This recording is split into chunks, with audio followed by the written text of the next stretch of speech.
ishrah li sadri wa yassir li amri wahlul 'uqdatam min lisani yafqahu qawli. Amma ba'd. Baik, alhamdulillah teman-teman semua, pada kesempatan sore hari ini kita bisa kembali ya bertemu di semester ganjil ya 2021-2022 dalam mata kuliah manajemen zakat, yang sebelumnya teman-teman juga mengambil mata kuliah aspek hukum zakat dan wakaf ya. Nah, di semester ini kita kembali berjumpa meskipun mungkin masih melalui media Zoom ya. Dan saya pikir ini media yang paling memungkinkan ya dan interaktif lah ya daripada media-media yang lain ya. Dalam arti lebih mudah kita gunakan ya ketimbang dengan grup atau yang lain, ya tentu memang lebih baik Zoom ya karena kita bisa langsung melihat aktivitas masing-masing ya. Baik, terkait dengan mata kuliah manajemen zakat ini teman-teman semua, memang kualifikasi teman-teman yang ada di prodi MZawa ini yaitu berpijak pada manajemen ya. Jadi berpijak pada manajemen, dan ini saya pikir sangat penting ya teman-teman menguasainya. Dan tadi saya sampaikan nih sekilas ke teman-teman yang lain bahwa saya ada punya ide gitu ya supaya teman-teman lebih fokus, lebih menguasai ya mata kuliah ini dan langsung melihat prakteknya bagaimana. Nah, itu tugas akhirnya adalah teman-teman ke lembaga zakat gitu. Nah, melihat praktek penerapan manajemen dari pengelolaan zakatnya gitu. Nanti saya coba buat dulu ya konsepnya ya supaya memang teman-teman paham tuh bagaimana cara mengelola zakat ya, baik dari aspek pendistribusiannya maupun fundraising-nya. Baik, karena saya dulu di lembaga zakat itu hampir 5 tahun ya, hampir 5 tahun di lembaga zakat, dan ya inilah ya banyak banyak banyak hal sebenarnya yang bisa dipelajari ya kalau kita bisa langsung ke lembaga ya, biar bisa dapat ininya, dapat ilmunya gitu. Baik, saya lanjutkan ya dengan share screen dulu. Ini saya record ya, nanti untuk keperluan dokumentasi teman-teman bisa putar ulang ya nanti di YouTube ya. Nanti saya share ini ya linknya. Baik, kita mulai. Saya share screen dulu ya.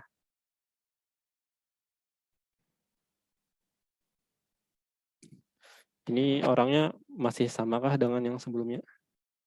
Atau ada yang baru? Ada, Pak. Atas nama siapa? Mahmujib Agustiawan. Oh, Mahmujib Agus Setiawan. Dulu belum mengambil mata kuliah saya dulu ya? Nggih, Pak, baru pindahan. Oh, baru pindahan. Oke, dari pindahan dari mana tuh? Mana orangnya nih? Mahmujib, siapa namanya? Kayaknya nggak masuk, Pak. Oh, nggak masuk ya. Aduh lah, baru pertama udah nggak masuk lah. Ya, ya, ya. Baik, sudah kelihatan teman-teman ininya? Kelihatan, Pak. Kelihatan ya. Baik, kita mulai ya.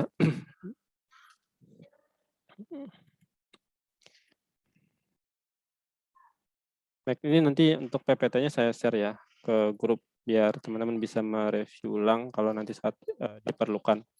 Baik, kita akan bahas outline pembahasan ini. Yang pertama dari pengertian manajemen dulu ya.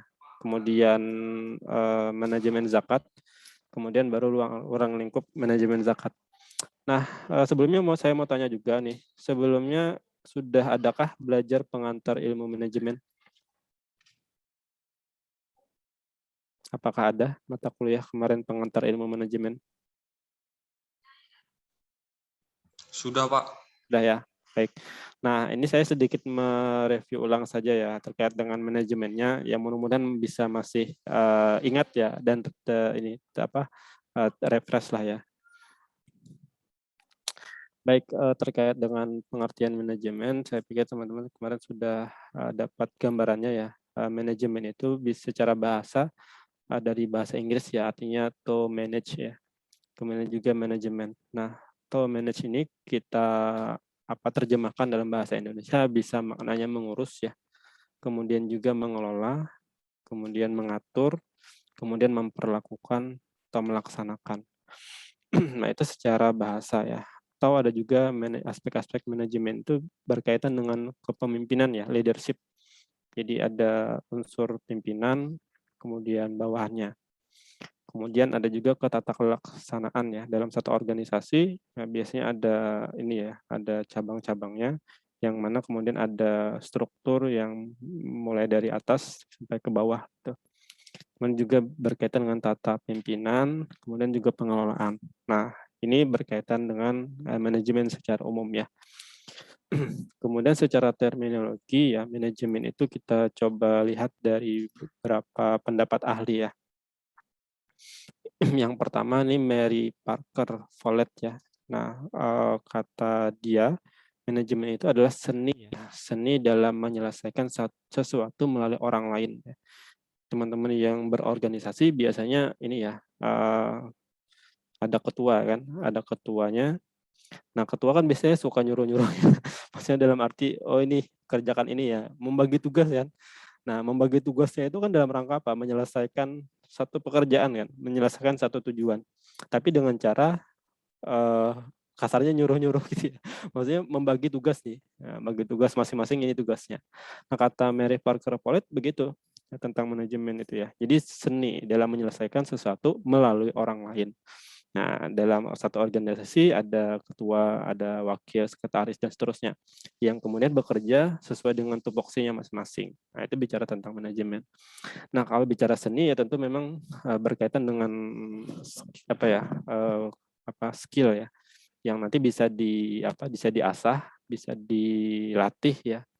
Jadi semakin lama seseorang itu dalam organisasi, ya biasa skill manajemennya juga bagus ya. Dia menguasai karakter-karakter orang yang ada di dalam organisasinya gitu. Tapi dalam pengertian yang lain, misalkan James Stoner ya mengatakan bahwa manajemen itu ilmu ya.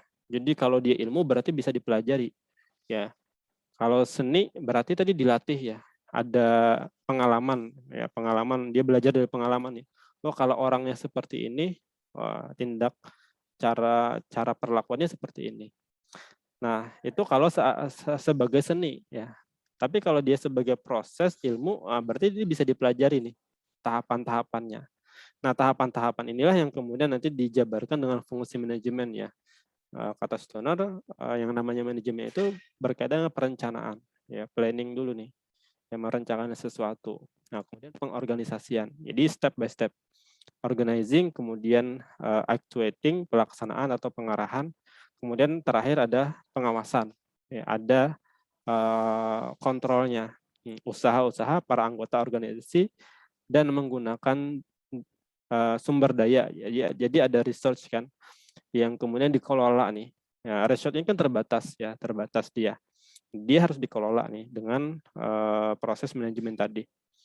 Nah, tujuannya adalah untuk mencapai tujuan organisasi yang telah ditetapkan ya.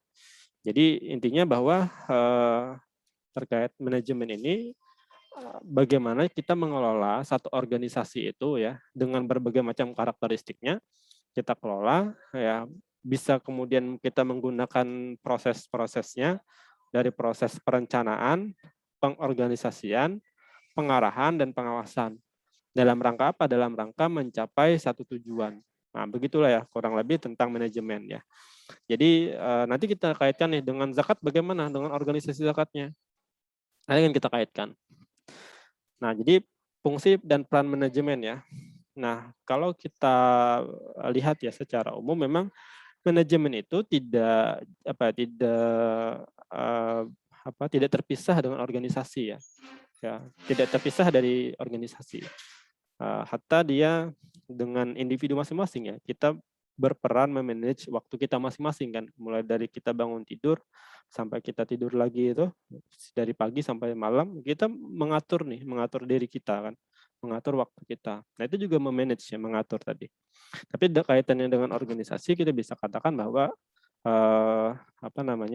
organisasi ini kan adalah sekelompok orang yang bekerja sama nih dalam satu struktur dan koordinasi tertentu.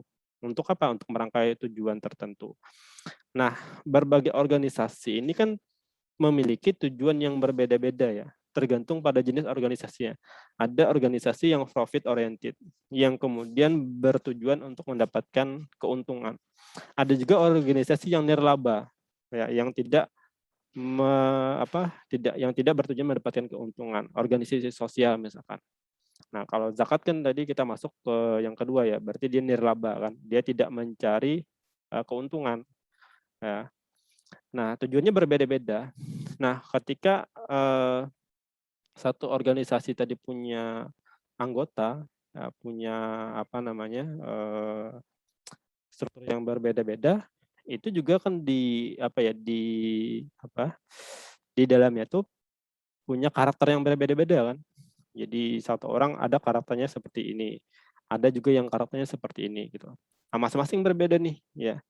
Nah, dengan latar belakang yang berbeda segala macam tadi, nah disinilah kemudian pentingnya ada manajemen gitu ya. Ada peran manajemen di dalamnya supaya kemudian menyamakan persepsi untuk mendapatkan atau mencapai tujuan yang sama gitu. Jadi kalau seandainya kita tidak punya manajerial, manajemen itu akan sulit nih. Ya contoh kita di organisasi apa yang hari ini teman-teman ikuti organisasi himpunan HMPS misalnya. HMPS ketuanya Faik ya katanya. HMPS Mzawa. Nah, ya Faik ya ketuanya. Kalau tidak salah Faik ya kemarin. Nah, HMPS ini kan jadi HMPS kan punya tujuan nih. Nah, di dalam HMPS ini kan macam-macam orang yang karakternya macam-macam. Nah, bagaimana cara kita mengelola ya orang-orang yang ada di dalam organisasi ini untuk mendapatkan tujuan yang sama itu. Nah, itu perlu manajemen di situ kan. Supaya kemudian masing-masing itu tidak berjalan sendiri kan. Ada yang ke hilir, ada yang ke hulu gitu kan. Akhirnya ya pecahlah organisasi itu kan tidak berjalan sebagaimana mestinya gitu. Nah, jadi penting banget nih teman-teman kalau kita belajar manajemen itu khususnya teman-teman yang berorganisasi ya, dilatih kita untuk mengatur orang lain begitu. Nah, saya kira begitu mudah-mudahan tergambar ya terkait dengan fungsi dan peran manajemen itu. Nah, dalam mengelola organisasi tadi kan teman-teman dalam setiap organisasi itu ada punya sumber daya ya, ada resource-nya kan. Nah, sumber daya ini itu sifatnya terbatas ya. Dalam pandangan pakar ya, bahwa setiap organisasi itu punya sumber daya terbatas. Ya, ada keuangan ya kan, tenaga segala macam punya terbatas tuh ya. Jadi resource-nya terbatas. Nah, bagaimana kemudian memanfaatkan sumber daya yang terbatas ini ya? Nah, maka muncul kemudian ada prinsip ya. Ya, prinsipnya ini dua, ada efektif dan efisien ya. Dan baru muncul kemudian efektif efisien tuh. Ya. Apa itu efektif, apa itu efisien? Nah, efektif itu kemampuan untuk memilih tujuan yang tepat ya. Jadi cara yang tepat ya untuk mencapai tujuan yang telah ditetapkan atau metode yang tepat untuk mencapai tujuan. Sedangkan efisien itu kemampuan untuk menyelesaikan suatu pekerjaan dengan benar. Oke, sampai sini ada nggak yang bisa jelaskan perbedaan atau dengan contohnya sekalian? Gimana? Siapa yang bisa menjelaskan perbedaan antara efektif dan efisien? Atau buat ilustrasinya? Baik, bisa nggak Baik? Atau Iuran sah?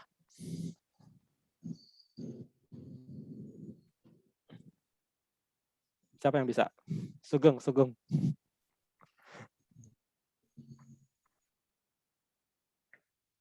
Siapa yang bisa menjelaskan? Nurmisna. Ahiyat. Siapa? Ada yang bisa? Ini sudah ada nih, sudah ada bocorannya kan di layar masing-masing tuh. Gimana kira-kira? Mungkin menurut saya Pak, tapi maaf kalau salah. Ya nggak apa-apa, kita jangan takut salah ya, karena setiap keberhasilan itu kan pasti dimulai dari kesalahan gitu ya kira-kira. Pasti ada kesalahannya. Ya silakan coba. Dari yang Ulun lihat di sini berdasarkan pengertiannya Pak, kalau efektif itu kan merupakan kemampuan untuk memilih tujuan yang tepat. Nah, ibaratnya kayak contohnya kita dalam perkuliahan. Nah, kita menggunakan Zoom atau WA itu efektifnya gimana gitu biar materi yang disampaikan itu tercapai dengan pas gitu ke mahasiswanya gitu. Kalau misalnya efisien tuh kemampuan untuk menyelesaikan satu pekerjaan dengan benar, itu berarti skill-nya Pak. Benar nggak? Ya, ya, oke. Sudah mendekati. Ada lagi satu orang mungkin yang laki-laki perwakilan. Siapa nih? Yang mewakili kaum Adam. Tadi kaum Hawa sudah. Kaum Adamnya lagi. Dapat nggak kira-kira pemahamannya? Ini penting ya, karena nanti kita prinsip dalam pengelolaan organisasi itu berpijak pada dua ini ya, apakah dia efektif dan juga efisien. Ada yang efektif tapi tidak efisien, ada yang efisien tapi tidak efektif gitu, atau sebaliknya tadi. Gimana teman-teman? Nah, jadi begini, laki-laki gimana? Tidak ada? Tidak ada dia, laki-laki.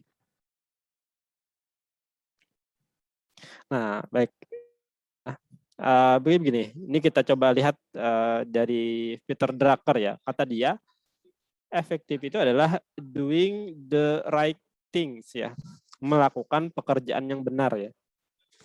Doing the right things ya, melakukan pekerjaan yang benar. Kalau efisien itu doing thing right ya, mirip-mirip ya, melakukan pekerjaan dengan benar ya. Nah, itu mirip-mirip ya, tapi beda teman-teman. Contoh gini ilustrasinya. Saya ingin memanah ya, memanah ya. Ada target ya, ada target nih. Targetnya di tengah biasanya ya. Nah, ada anak panah kan, anak panah dengan busur-busurnya. Nah, efektif apabila kemudian saya memanah itu tepat sasaran. Itu efektif. Tepat sasaran di targetnya ya, yang di tengah itu. Itu efektif. Ya kan? Nah, sedangkan efisien saya menggunakan anak panah itu seminimal mungkin. Ya kalau bisa itu satu saja itu sudah langsung tepat sasaran. Ya, tergambar ya. Jadi kira-kira mana yang didahulukan ya? Apakah efektif atau efisien kira-kira? Kalau dari dua perbandingan nih. Mana dulu yang pas kira-kira? Efisien dulu Kak, Pak. Kalau efisien tapi salah sasarannya gimana? Percuma kan? Nggak tepat ya, bukan pekerjaan yang benar. Ya kan? Kalau perbandingan yang tadi. Kalau misalnya saya memanah itu kan banyak nih kan, kita makan banyak sumber daya tapi salah. Contoh dalam perusahaan ya, dia buat motor ya, dia sudah sesuai standar nih, tapi ternyata yang dia buat itu tidak sesuai dengan pasarnya, dengan apa namanya permintaan customernya. Nah, kan berarti melakukan pekerjaan yang tidak benar kan. Ya kan, yang customer minta A, yang dia bikin B kan, meskipun kemudian dia membuat motor tadi, membuat barang tadi itu dengan efisiensi yang sangat bagus ya, dia menghemat waktu, biaya segala macam, tapi ternyata salah, akhirnya percuma, jadi kan percuma ya. Jadi kalau kita bandingkan ya dengan perbandingan tadi, berarti ya mendahulukan efektif dulu kan, supaya itu benar nih, on the track lah ya, sesuai tracknya ya, supaya kemudian yang kita tuju itu tepat sasaran ya, karena efektif itu berkaitan dengan metodenya ya, berkaitan dengan tujuannya tadi. Sedangkan efisien itu kan berkaitan dengan penggunaan resource-nya, sumber dayanya ya. Jadi prinsip dalam efektif itu dia mencapai tujuannya dengan benar, tepat sasaran begitu ya. Attainment-nya, pencapaiannya itu sesuai. Tapi kalau prinsip efisien itu kan seminimal mungkin. Sumber daya yang dikelola itu seminimal mungkin. Nah, itu namanya efisien. Ya. Nah, itu juga begitu juga teman-teman pengelolaan zakat itu ya. Jadi nanti kita kaitkan dengan pengelolaan zakat, ya bagaimana di mengelola sumber daya yang ada yang terbatas itu dengan cara yang tepat dan juga dengan sumber daya yang minimal, dalam arti seminimal mungkin kita mengelola sumber daya tadi. Baik, kira-kira bisa dipahami ya. Mudah-mudahan bisa dipahami nih ya terkait dengan efektif efisien. Nah, jadi prinsip efektif efisien itu masuk dalam prinsip pengelolaan dalam manajemen ya. Karena dalam manajemen itu tadi sekali lagi yang dikelola adalah sumber daya, teman-teman ya, resource-nya. Baik, saya lanjutkan. Nah, jadi manajemen kalau kita kaitkan ya, manajemen zakat itu berkaitan dengan kecakapan dalam mengelola lembaga zakat ya, berdasarkan fungsi perencanaan, pengorganisasian, pelaksanaan dan pengendalian menggunakan prinsip efektif dan efisien. Ya, jadi yang pertama mengelola lembaganya dulu nih, mengelola lembaga zakatnya dulu dengan menggunakan prinsip perencanaan, pengorganisasian, pelaksanaan, pengendaliannya. Ini kalau dulu belajar ya disingkat dengan POAC ya, POAC ya, Planning, Organizing, Activating, dan Controlling. Ya, pernah nggak teman-teman dapat istilah POAC itu? Ada nggak dulu dapat istilah gitu? Diajarin nggak dulu sama dosen manajemennya? Kalau saya dulu gitu ya, sampai sekarang masih ingat bahwa manajemen itu 4 ya, jadi planning, organizing, activating, dan controlling. Manajemen zakat juga diartikan sebagai kegiatan mengelola ya dana zakat mulai dari pengumpulan ya dan pendistribusian sehingga lembaga layak dikatakan sebagai lembaga zakat yang terpercaya. Karena kan kalau kita bicara lembaga zakat tadi, kegiatan utamanya itu ya core activity-nya itu adalah pengelolaan ya. Halo, bisa didengar suara saya? Bisa, Pak. Ya, baik lanjut ya. Ya, Pak. Jadi core activity dari lembaga zakat itu kan 2 ya. Yang pertama dia fundraising berkaitan dengan pengumpulan dananya, pengumpulan zakatnya. Yang kedua pendistribusiannya, distribusinya ya. Pendistribusian zakat itu core activity-nya kalau kita bicara lembaga zakat ya. Nah, memang ada lagi satu ya. Saya dulu pengalaman itu satu yang sangat diperhatikan adalah pengelolaan SDM, administrasi dan keuangan ya. Itu juga penting karena amilnya sendiri itu harus dikelola sebenarnya. Ya, amilnya itu juga dikelola. Ini kan makanya ada bagian personalia biasanya. Bagian HRD-nya kan. Human Resource Development-nya ada juga biasanya itu. Tapi itu yang kalau sudah lembaganya ini ya, sudah mapan. Ya, jadi ada HRD-nya juga yang khusus menangani masalah amilnya itu sendiri. Tapi ya secara umum minimal 2 tadi ya, pengelolaan zakat itu.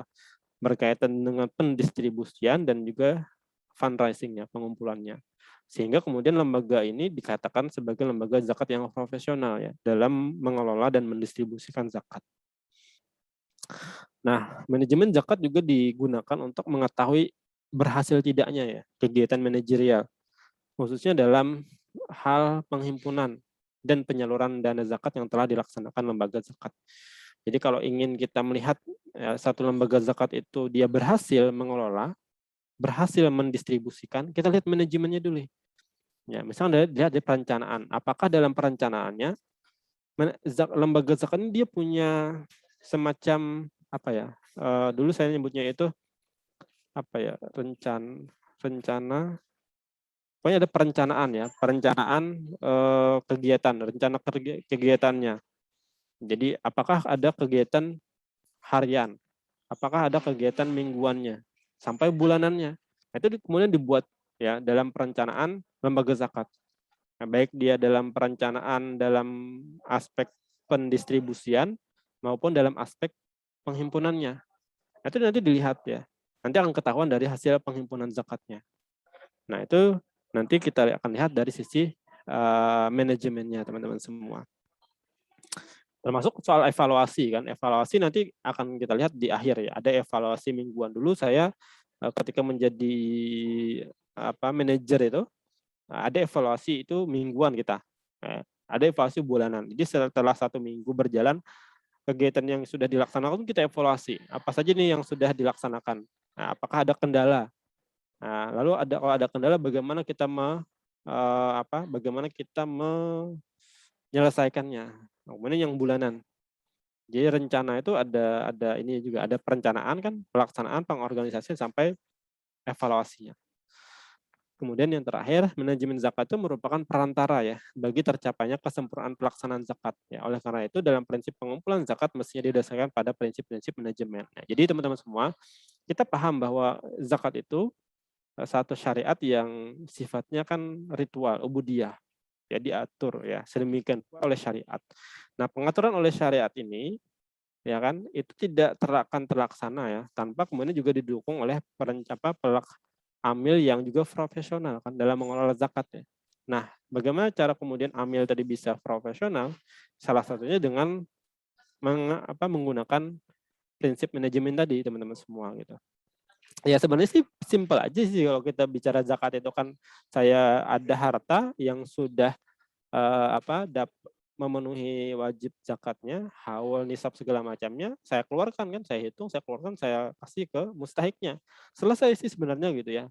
Tapi kan kita bicara pengelolaan zakat secara global ya. Bicara pengelolaan zakat itu mulai dari hulu sampai hilirnya gitu ya. Jadi dari tingkat nasional sampai yang levelnya lokal gitu kan. Ya lokal perorangan sih gampang aja, nggak usah sampai kita bicara manajemen. Tapi kan kita bicara lembaga ya, yang hari ini sudah sangat berkembang pesat ya, lembaga zakat di Indonesia itu. Gitu. Baik, saya kira begitu teman-teman terkait dengan manajemen, gambaran manajemen zakat ya. Nah, maka kita bicara ruang lingkupnya. Yang pertama tadi saya sampaikan, jadi core activity dari lembaga zakat itu ada dua. Bicara tentang fundraising-nya. Nah, kalau kita bicara fundraising, nanti akan kita coba potret dari sisi perencanaannya. Bagaimana tuh perencanaan fundraising? Ya, apa saja nanti perencanaan untuk meningkatkan literasi tentang zakat. Ya. Nah, kami buat to-do list ya, list kegiatan-kegiatan yang mendukung aktivitas peningkatan literasi, edukasi kepada masyarakat. Nah, setelah itu kemudian dia di pengorganisasian membuat perencanaan ya. Jadi kalau seandainya ada kegiatan edukasi zakat ya harus kemudian dibuat panitia gitu kan. Pelaksananya siapa, penanggung jawabnya siapa. Nah, setelah itu kemudian dilaksanakan ya, ada pelaksanaannya. Kapan dilaksanakannya. Nah, itu diatur kemudian di fungsi manajemennya. Lalu kemudian dikontrol, dievaluasi. Nah, begitu juga dengan pendistribusian. Misalkan planningnya pada bulan ini kita akan mendistribusikan zakat sekian ya. Zakat masuk sekian, lalu didistribusikan sekian. Nah, direncanakan tuh siapa yang menerima nih, mustahik zakatnya mana. Maka kemudian akan dicari kan, akan ada proses survei mustahik nanti. Perencanaan dulu, proses survei mustahik. Nah, sampai kemudian konsep pemberdayaannya. Nah, itu nanti diatur nih di dalam distribusi zakat ya. Bagaimana konsep pemberdayaan yang bagus ya, supaya kemudian ke depan mustahik ini tidak lagi sebatas mustahik yang terus menerima gitu. Ke depan harapannya mustahik ini berubah menjadi muzaki. Minimal tidak lagi terkategori sebagai mustahik gitu. Nah, sampai kemudian kepada pelaksanaan dan controlling. Nah, ini ruang lingkupnya ya teman-teman. Jadi bisa dipahami ya sampai sini apa aspek yang kemudian diatur di dalam manajemen zakat itu. Kemudian yang terakhir ini tambahan ya. Pengalaman saya ini juga diatur sebenarnya. Manajemen administrasi dan keuangan. Jadi di lembaga zakat itu struktur organisasinya ini enggak tertinggal gitu ya. Ada manajemen yang khusus menangani masa administrasi, ini data segala macam, database mustahik, database muzaki, itu diatur di situ. Jadi tidak bisa dilepaskan juga ya. Nah, termasuk masalah keuangannya ya. Ini juga sangat penting berkaitan dengan transparansi ya, laporan keuangan dari sebuah lembaga zakat. Nah, maka nanti ini juga bisa dipotret sebagai bagian dari ruang lingkup yang diatur dalam manajemen lembaga zakat, gitu teman-teman. Baik, saya kira begitu pemaparan saya terkait pengantar mata kuliah manajemen zakat ini. Selanjutnya nanti kita akan berdiskusi saja ya. Teman-teman akan ada tugas ya nanti yang nanti kita diskusikan sama-sama ya. Dan tadi saya sampaikan terkait dengan rencana saya untuk membuat ya format tugas yang sifatnya itu langsung turun ke lapangan ya. Teman-teman mengamati ya, melihat langsung praktek manajemen di lembaga zakat. Nanti insya Allah ya kita coba kaji itu, mudah-mudahan kita bisa laksanakan.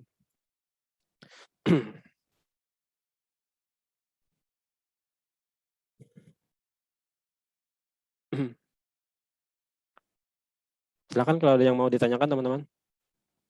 Sampai sini.